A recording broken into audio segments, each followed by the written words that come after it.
kita belum sampai urgensi ke kabinet yang benar-benar profesional, tapi masih mempertimbangkan masukan kanan kiri. Itu yang membuat kenapa tendensi itu makin besar. Harusnya itu ditambah adalah posisi dirjennya malah. Atau memaksimalkan fungsi dirjennya daripada membentuk kementerian baru. Kemendikbud dipisah, ada Kementerian Kebudayaan, atau kementerian-kementerian lain yang memang mengakomodasi asta cita ini kan. Kementerian makan siang ada nggak? Koalisi Gemo ini ya harus ada yang mengawasinya gitu supaya tidak makin melebar gitu maksudnya. Dengan adanya Gibran di kabinet ke depan kan juga menunjukkan adanya posisi langsung Pak Jokowi di sana kan. Nggak mudah pula mengakomodasi semua partai untuk mendapatkan kursi kan. Itu mungkin nanti ada pembesaran porsi kementerian tertentu misalnya. Sebetulnya masuk akal nggak sih koalisi permanen di Indonesia itu? Halo teman-teman, kembali lagi di Langkah Kuda.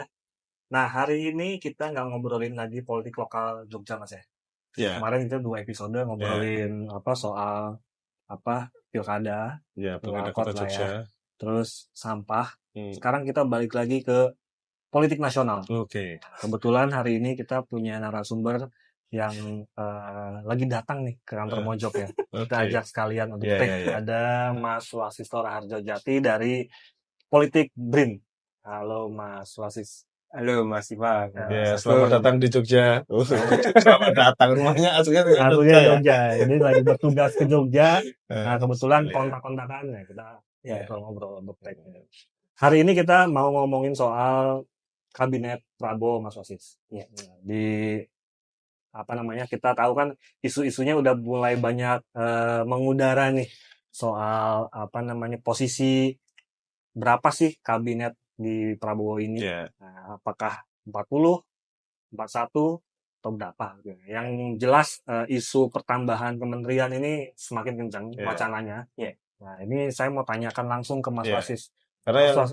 Gimana Mas? Karena yang berkembang tadi itu kan kabinet besar dan sebagainya. Kabinet Gemo ya. Kabinet Gemo. Jadi benar nggak ini secara Mas Wasis melihat? Ya, sebenarnya kalau wacana penambahan kabinet ini dimungkinkan kalau misalnya juga merevisi Undang-Undang Kementerian Negara. Jadi kalau di pasal 11 sampai 14 itu dinyatakan kalau batas maksimum idealnya sebuah kementerian itu hanya sampai 34. 34. Iya, artinya kalau kita mengacu pada UU Kementerian Negara itu harus merevisinya, Mas. Kalau misalnya mau menambah jumlah porsi yang lebih banyak ya, karena harus ada legalitasnya, nggak bisa langsung menambah porsi tanpa harus dasar hukumnya. Yang kedua memang untuk merevisi undang-undang ini kan juga perlu waktu dan proses. Apalagi kan sekarang DPR lagi sedang masa reses kan, dan juga menunggu jadwal sidang berikutnya. Nah, apakah revisi UU Kementerian Negara ini juga masuk dalam skema prolegnas dan skema jadwal sidang di tahun sekarang? Karena ini kan mendadak ceritanya. Jadi memang tidak bisa semudah itu untuk melakukan perubahan undang-undang hanya untuk mengakomodasi jumlah dari kementerian yang nanti dibentuk, Mas Ipang, Mas Aku. Tapi kan pengalaman dari yang kemarin dalam waktu yang pendek bisa dalam pendek bisa langsung go. Ya memang ini lagi-lagi tergantung political will ya. Karena kan yang berhak merevisikan pemerintah dan DPR. Artinya kalau misalnya kedua cabang kekuasaan ini mau melakukan revisi ya tidak masalah. Cuman harus dilihatkan pula masa berlakunya itu mulai kapan. Kan ada masa berlaku revisi undang-undang itu kan. Artinya ini yang menjadi problematika kedua ya, seperti tadi harus merevisi undang-undang ya. Tidak semudah itu dalam waktu ini juga gitu, Mas. Kalau misalnya revisi undang-undang. Kalau menurut Mas Wasis nih, secara politik urgensinya tuh apa sih Mas? Untuk mengembangkan atau bukan mengembangkan sih, untuk menambah jumlah kementerian itu urgensinya apa gitu? Mungkin nambahkan. Apakah ada hubungannya juga dengan partai-partai yang kemarin berkompetisi di pemilu? Karena koalisinya gemuk ya. Kan selain gemuk yang kemarin sempat berlawanan kemudian sekarang mendekat gitu kan. Dan diterima dengan lapang dada. Apakah juga untuk mengakomodir hal tersebut? Ya sebenarnya kan kalau secara umum kabinet itu kan hak prerogatif presiden ya. Ya. Artinya beliau sendiri yang punya hak untuk menambah atau mengurangi. Cuman yang kita lihat kalau dalam pasca reformasi ini kecenderungan membesarnya suatu kabinet itu makin tinggi. Jadi kalau aku ngutip hasil risetnya Videm ya, Videm Institute, itu dari tahun 2000 hingga tahun 2019 akhir, itu mekanisme pemilihan anggota kabinet itu selalu antara berdasarkan pilihan pribadi, berdasarkan tengah-tengah pilihan pribadi dengan kapabilitas dan meritokrasi. Artinya di Indonesia selama hampir pasca reformasi ini ada di skala 2 dan 3. Artinya kalau kita melihat dari hasil riset ini menunjukkan bahwa kita belum sampai kepada urgensi membentuk suatu zaken kabinet yang profesional, tapi masih antara negosiasi kebutuhan personal presiden sendiri, kebutuhan partai politik karena mementingkan kapabilitas kan, dan juga profesionalitas. Jadi memang masih banyak negosiasinya di Indonesia, Mas Ipang, Mas Agung ya, karena kita belum sampai urgensi ke kabinet yang benar-benar profesional, tapi masih mempertimbangkan masukan kanan kiri. Itu yang membuat kenapa tendensi itu makin besar kemudian. Kalau menurut Mas Wasis idealnya itu memang ramping atau sesuai kebutuhan, misalnya kalau gemuk ya gemuk aja gitu. Sebenarnya kalau kita lihat tren global kan memang kabinet yang ada di negara lain itu juga tidak sampai lebih dari 34, Mas. Jadi kalau kita bandingkan ya, di Malaysia aja di era pemerintahan Anwar Ibrahim sekarang hanya 28. 28. Iya. Kemudian yang di Australia aja yang sekarang di bawah PM Albanese aja cuma 31. Di Amerika cuma 11. Jepang 19. Artinya kalau kita lihat tren global ini kan sebenarnya tidak banyak kementerian yang dibentuk oleh pemerintahan yang ada sekarang ya. Bahkan presidensialisme, bahkan yang seperti kita yang menganut sistem presidensialisme di Amerika itu cuma 12. Artinya kita harus melihat bahwa tren perampingan kabinet itu sudah terjadi di level global karena memang ada tren e-government yang lebih mengacu pada pemerintahan yang lebih efisien, efektif, dan juga kita harus memperhatikan bahwa kita kan juga sudah menyerahkan banyak urusan ke daerah. Desentralisasi. Ya, desentralisasi, dekonsentrasi kan sudah banyak terjadi kan. Artinya tidak perlu lagi adanya kementerian yang harus mengatur spesifik fungsi tertentu, masih Bang Wasak. Tapi dalam beberapa periode presiden yang sekarang, pemerintahan yang sekarang, itu kan juga arah kecenderungannya menggemuk Mas Wasis dengan adanya misalnya wakil menteri. Ya, dulu tuh kan nggak ada itu. Saya juga nggak tahu di luar negeri apakah ada juga wakil menteri gitu kan. Itu juga kita melihatnya kan ya jadi ini aja lah untuk kayak syarat aja karena kebetulan yang masuk di situ ya ada yang dari partai, ada yang mungkin dari profesional gitu. Ya memang posisi wakil menteri ini kan sesuatu yang tengah-tengah ya Mas. Itu sebagai bentuk negosiasi antara mensiasati jumlah batasan kementerian yang ada dengan kebutuhan akomodasi dari berbagai macam kalangan kan. Cuman idealnya memang kalau kita lihat itu urusan yang lebih teknis ya, urusan yang lebih praktikal itu kan sebenarnya di eselon 1, eselon 2, satu kementerian. Artinya di sini yang harusnya itu ditambah adalah posisi dirjennya malah. Atau memaksimalkan fungsi dirjennya daripada membentuk kementerian baru. Karena itulah yang saya pikir lebih efisien ya, lebih efektif ya untuk memaksimalkan fungsi birokrasi yang ada. Jangan kemudian kita menambah fungsi atau mungkin menambah lembaga lain yang itu nanti berdampak pada anggaran, harus belanja pegawai, belanja rumah tangga institusi, belanja struktural, itu tambah biaya lagi. Jadi harus memperhatikan ini pula sebenarnya. Oke. Mungkin ini prediksi juga ya. Kayaknya selain penambahan mungkin ada nomenklatur yang diubah juga ya di kementerian besok ini ya. Tentu ada Mas. Itu kan menyesuaikan dengan visi misi presiden terpilih kan.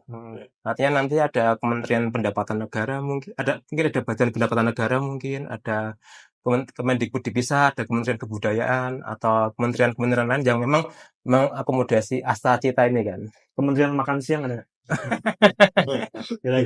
Ya, ya kita belum tahu. Cuman kan apa ya? Perubahan nomenklatur itu kan juga mencerminkan visi misi presiden kan. Iya. Artinya kalau kita lihat di sekarang ini kan ada pembangunan manusia dan kebudayaan, ada Menko Marves, itu kan lebih mencitrakan visi misi presiden tentang revolusi mental sama poros maritim dunia kan saat itu ya. Dan saya pikir di pemerintahan Prabowo Gibran ke depan juga akan lebih sama. Kementerian itu harus mencerminkan secara simbolis ya visi misi dari presiden terpilih itu seperti apa. Nah, kalau kita ngelihat ke depannya nih, ya, ada nggak sih Mas Wasus melihat beberapa hal yang kayaknya bakal diutamakan lebih dulu oleh Presiden Prabowo dan Mas Gibran ini nih? Misalkan di bidang pertahanan kah yang akan diutamakan, ekonomi, soalnya 3 bidang yang akan digas nih di awal pemerintahannya, apa aja nih menurut Mas Wasus? Tentu kan yang paling utama program populisnya dulu, Mas. Ya, program makan siang gratis, susu gratis ini kan yang paling urgent dulu kan.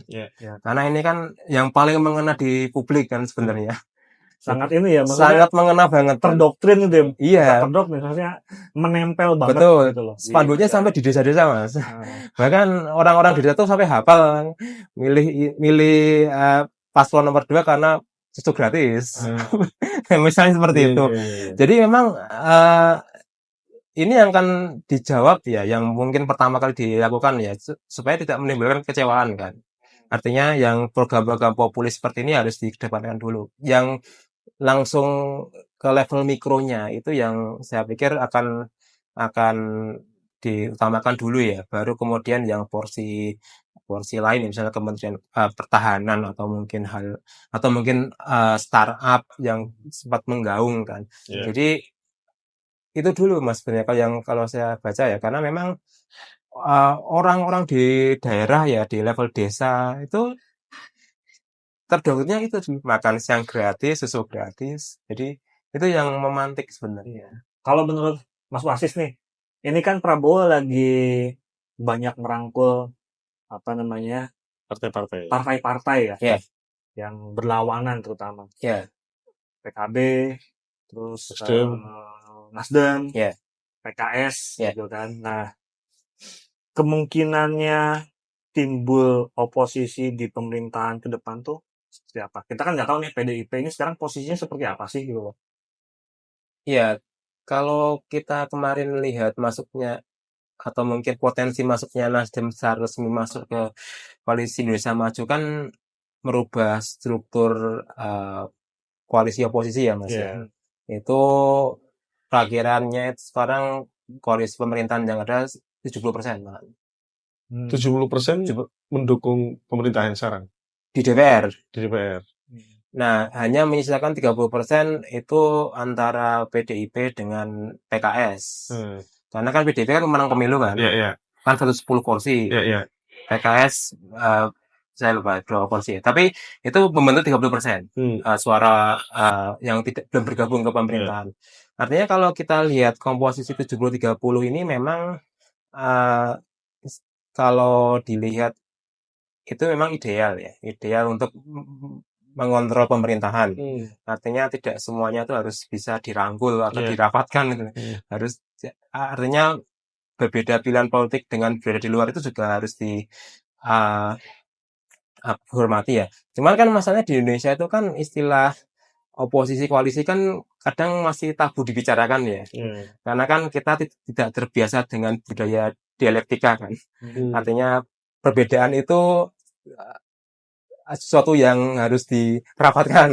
Sehingga inilah yang membuat koalisi gemuk itu akan bisa muncul karena di sini kan lebih condong mengutamakan musyawarah untuk mufakat. Jadi prinsip ini yang kadang kala ya, yang saya lihat itu memang menjadi tren bagi pemenang pemilu presiden untuk bisa merangkul semuanya. Dan ini memang kalau di sistem presidensialisme memang itu tidak salah ya. Cuman idealnya checks and balances itu harus ada supaya koalisi itu ada yang mengontrol dari dalam gitu loh. Karena kalau misalnya masyarakat sipil yang mengontrol itu belum tentu bersuaranya lebih keras. Sehingga disinilah kita perlu melihat adanya oposisi yang atau dalam hal ini yang bukan masuk pemerintahan itu perlu dijaga pula. Berarti ada kemungkinan PDIP itu di detik-detik akhir masuk juga ya ke koalisinya Prabowo. Nah ini kan sebenarnya kan tergantung pada ya Mas ya, rakernas ke depan ya seperti apa ya, apakah memang PDIP ini akan tetap seperti yang kita lihat sekarang masih beroposisi atau mungkin bisa berkoalisi kan. Nah, ini kan tergantung dari keputusan kolektif partai ya. Kita tidak bisa berandai-andai bahwa komunikasi personal akan mempengaruhi ya. Itu mungkin pertimbangan tertentu. Cuman saya pikir kan ini kita perlu melihat bahwa perlu ada semacam kekuatan pengontrol di dalam. Bahwa koalisi Gemo ini ya harus ada yang mengawasinya gitu supaya tidak makin melebar gitu maksudnya. Nah, Pak Ganjar dan Pak Mahfud itu kan kalau nggak salah hari ini atau kemarin ya, mendeklarasikan diri sebagai oposisi atau berada di luar pemerintahan. Itu signifikansinya gimana tuh? Itu kan tidak mewakili partai ya. Maksudnya itu person Pak Ganjar doang yang mendeklarasikan diri sebagai oposisi. Nah, kekuatannya itu sejauh mana gitu loh? Yang kita lihat kan posisi beliau berdua ini kan mewakili masyarakat sipil ya sekarang. Artinya dengan kekuatan 16% yang mereka dapatkan di pemilu kemarin kan memang menjadi sesuatu yang sangat signifikan ya.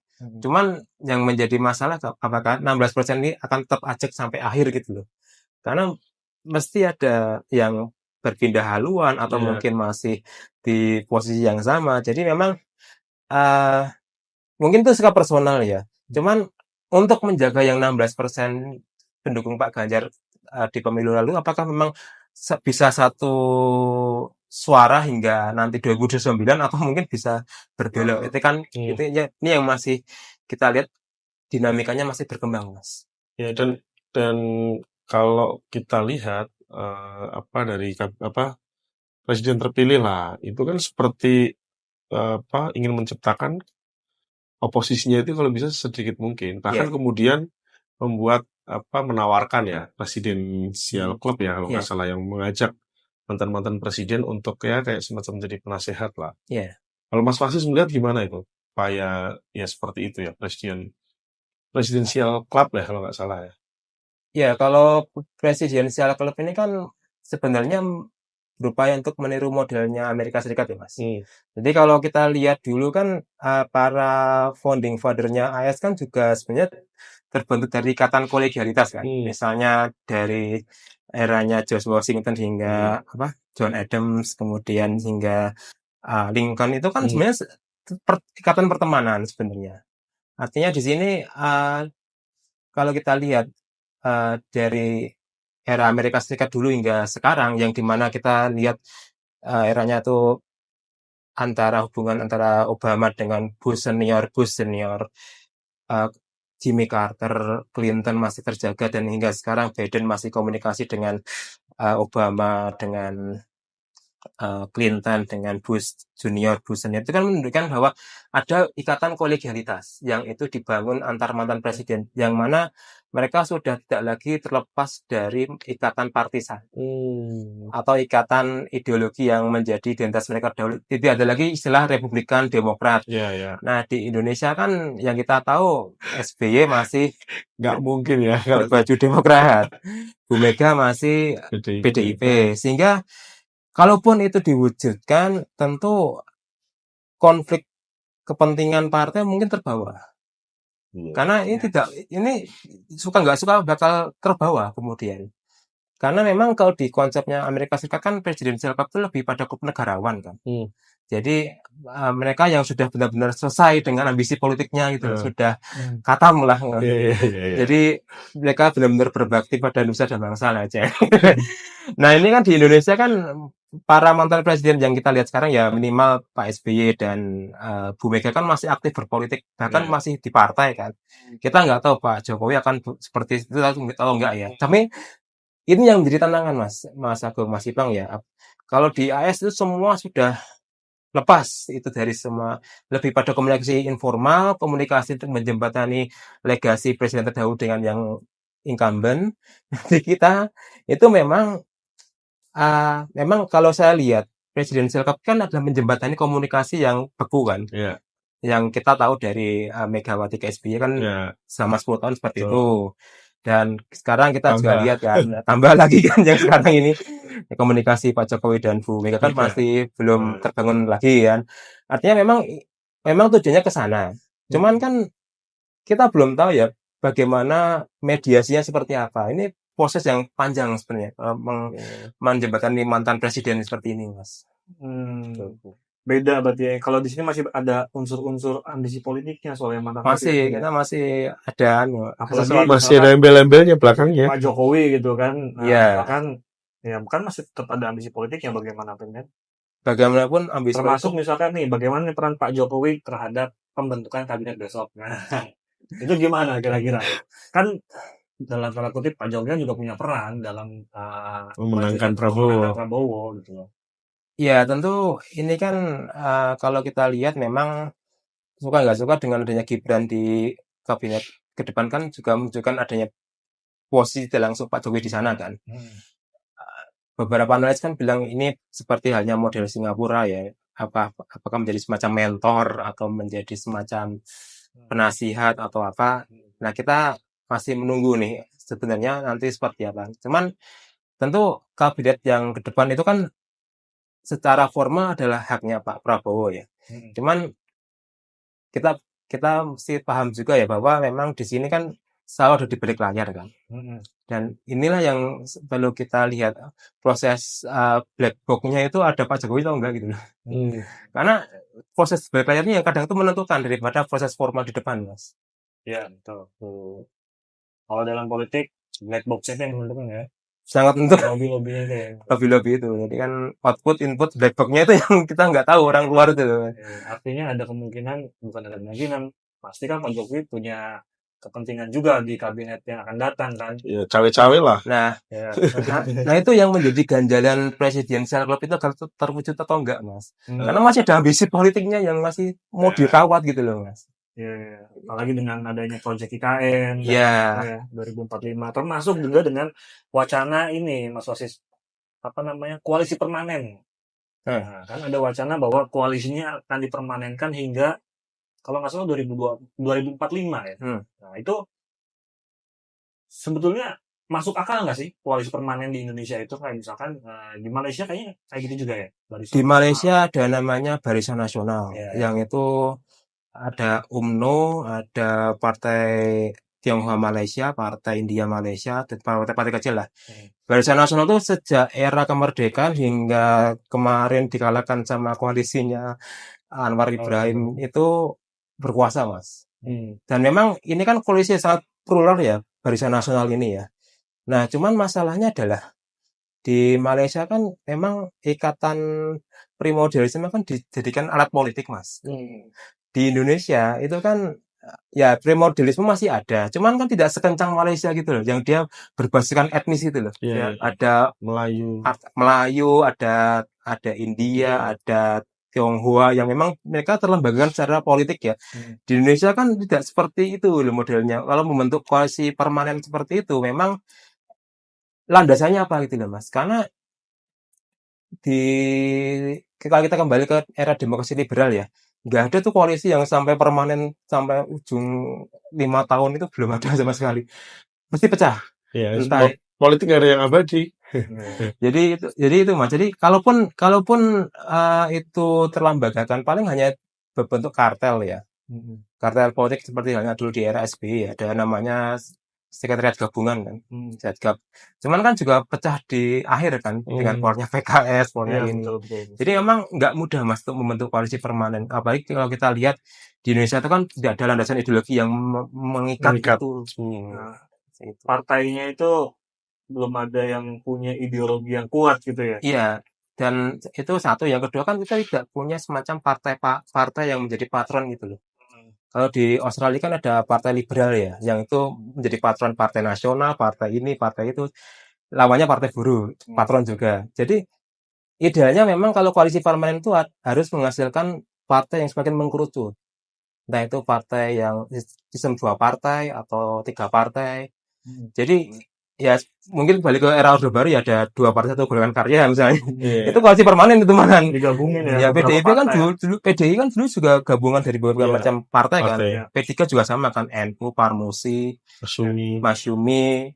Nah, apakah kembali seperti itu? Bisa aja teman menjadi payung besar semua organisasi itu nggak mudah juga gitu di kondisi sekarang gitu. Artinya kalau gitu politik Indonesia itu hanya bisa dibaca dalam jangka waktu yang pendek ya. Maksudnya karena memang betul-betul ya kita hanya bisa membaca setahun ke depan ini gitu loh. Iya. Karena 2 tahun lagi kita nggak tahu nih apa yang akan terjadi gitu. Betul mas, karena emang di sini kan masalah utamanya kan kita tidak punya semacam komitmen ideologi yang kuat ya. Ini masalah paling krusial di Indonesia. Artinya yang tadi kita diskusikan, kita tidak terbiasa dengan budaya dialektika ya. Iya. Jadi kita tidak bisa selamanya menjadi kanan kiri tengah itu semua bisa dinegosiasikan di Indonesia. Jadi ini yang membuat kenapa warna politik itu tidak selalu cair, tidak permanen. Dia akan selamanya akan merah, dia akan selamanya hijau, tidak seperti itu. Artinya kita bisa bilang juga kalau misalkan hubungan Pak Prabowo dan Pak Jokowi itu juga nggak bisa diprediksi di masa depan. Sebenarnya saya pernah nulis itu mas soal potensi itu ya. Jadi saya membandingkan antara perpecahan yang ada di Filipina sekarang. Oh ya. Bongbong Duterte sama Marcos kan wakilnya Bongbong kan anaknya Duterte kan. Itu kan pecah kan. Ya maksud karena ada masalah intrik personal. Itu pernah aku tulis di suatu blog akademik dan memang ini menjadi semacam cerminan ya, apakah memang koalisi yang dibangun secara personal itu bisa awet. Ya, seperti itulah. Awet ya. Nggak bisa awet karena memang di sini kan setelah terlantik itu kan bisa merubah segalanya, Mas. Pasca pelantikan Oktober besok ini, pasti dinamika akan berubah ya. Berubah lagi. Jadi apa yang terjadi di Filipina sekarang ya, di mana ada perpecahan Duterte dengan Marcos itu menunjukkan bahwa koalisi personal belum tentu awet hingga akhir. Kalau umur Marcos sama Duterte itu berapa tahun ya? 2 tahun ya? Setelah pelantikan terus kemudian pecah. Setahun atau 2 tahun ya? Artinya pendek juga ya? Pendek. Itu kan karena anggaran buat anaknya Sarah Duterte kan dipotong kan kalau nggak salah. Jadi ada masalah anggaran yang itu menjadi masalah friksi kemudian pecah gitu loh mas. Hingga saat ini ya? Hingga saat ini. Oke, itu Mas Agung. Pertanyaan terakhir deh dari aku ya. Kira-kira prediksi kabinet ke depan ini gimana nih Mas Wasis? Kan ada Golkar, ada Gerindra. Nah, porsi-porsi yang kira-kira dapat paling banyak tuh siapa? Ya tentu kan yang kita lihat anggota asli pendiri ya dari Indonesia Maju ya. Mungkin itu kan diprioritaskan dulu ya. Baru kemudian partai-partai baru yang akan masuk. Cuman gini, yang kembali ke awal ya, nggak mudah pula mengakomodasi semua partai untuk mendapatkan kursi kan. Itu mungkin nanti ada pembesaran porsi kementerian tertentu misalnya. Yang tadi aku bilang ya ada mungkin jadi ditambah atau wakilnya ditambah. Wakil tetap akan ada ya. Wakil pasti ada mas, pasti ada itu. Karena memang mengakomodasi itu proporsionalitas teknokrat, politisi. Nggak jangan sampai ini dominan satu sama lain mas. Harus ada seimbangan gitu loh mas. Karena nggak mungkin di pos-pos tertentu itu akan dikuasai politisi semua, nggak mungkin mas. Harus ada teknokratnya di situ.